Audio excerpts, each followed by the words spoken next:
So this two-part glue is from Lord Fuser. The part number is T21. This stuff, I've been using this for years now, and I swear by it. And I'm not even kidding. So its intended purpose is for plastics and plastics to E-coated metals and stuff like that, and you can put body panels on and ground effects with it.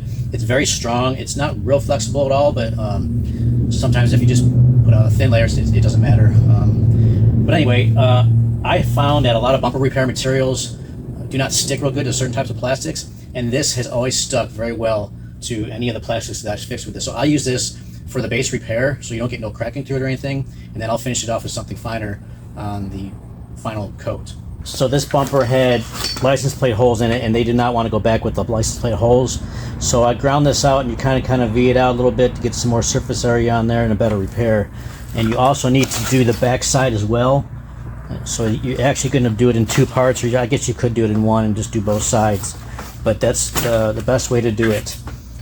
These tubes come with a mixing tip like this, but I found that I just believe that by the time it mixes all that stuff, it's going to be more than what you need for a little spot like this anyway. So I don't use these. I mix these on a board separate.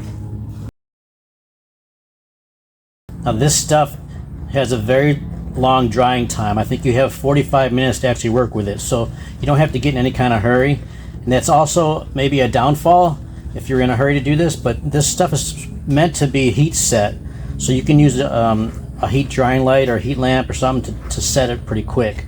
Otherwise you're gonna have to, it's gonna be quite a few hours. But if I'm not gonna heat set it, I will let it sit overnight. So I'll go ahead and do the back.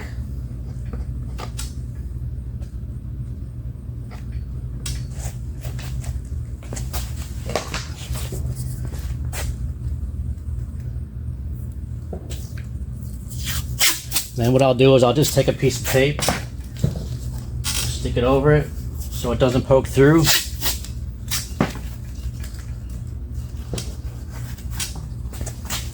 And then spin it around and do the front.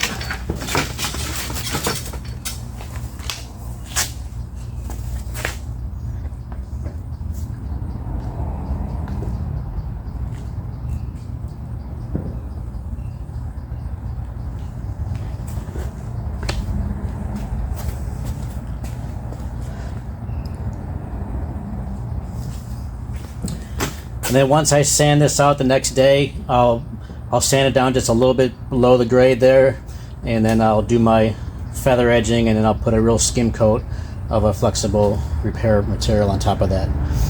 Over the years, I really can't remember if I've really had any failures on this product. There might have been a couple times where I was pushing the limit on maybe an edge where it's cracked, where there's too much pressure on it, maybe. But you know, at that point, you're probably looking at maybe replacing the part or something. But you know, I kind of push the limit sometimes on things, which I probably shouldn't do, but I do.